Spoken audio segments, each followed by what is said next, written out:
রাজধানীর নয়াপল্টনে জামান টাওয়ারে লাগা আগুনের সূত্রপাত ভবনটির ৬ তলায় থাকা রেস্টুরেন্ট থেকে।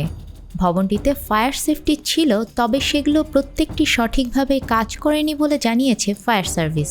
বুধবার সকালে জামান টাওয়ারের আগুন নিয়ন্ত্রণে আসার পর ঘটনাস্থলে উপস্থিত হয়ে এসব কথা বলেন ফায়ার সার্ভিসের ঢাকা বিভাগের উপপরিচালক মোহাম্মদ সালেউদ্দিন।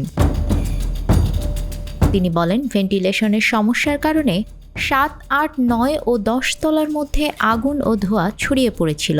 বৈদ্যুতিক ডার্ক লাইন ও সিঁড়িতেও ধোঁয়া ছড়িয়ে পড়ে। সালেউদ্দিন বলেন, এরপরেও ফায়ার সার্ভিসের কর্মীরা ঝুঁকি নিয়ে কাজ করেছে। বাইরে থেকে টিটিএল দিয়ে পানি দেয়া হয়। এরপর ভবনের ভেতরে ঢুকে পানি দিয়ে অগ্নি নির্বাপন করে। আগুনের সূত্রপাতের বিষয়ে ফায়ার সার্ভিসের এই কর্মকর্তা বলেন, নয়াপল্টনে জামান টাওয়ারে ৬ তলায় ঢাকা রেস্টুরেন্ট নামের রেস্টুরেন্ট থেকে আগুনের সূত্রপাত ঘটে। এখন পর্যন্ত কোনো হতাহত পাইনি। আশা করছি হতাহত নেই। ১০ তলা থেকে ২ জনকে জীবিত উদ্ধার করা হয়েছে। ভবনটিতে ফায়ার সেফটি ছিল, সেগুলো প্রত্যেকটি সঠিকভাবে কাজ করেনি। বারবার এই জামান টাওয়ারে কেন আগুন লাগে খতিয়ে দেখা হবে বলে জানান সালেউদ্দিন। নিউজ ডেস্ক, আমাদের সময়।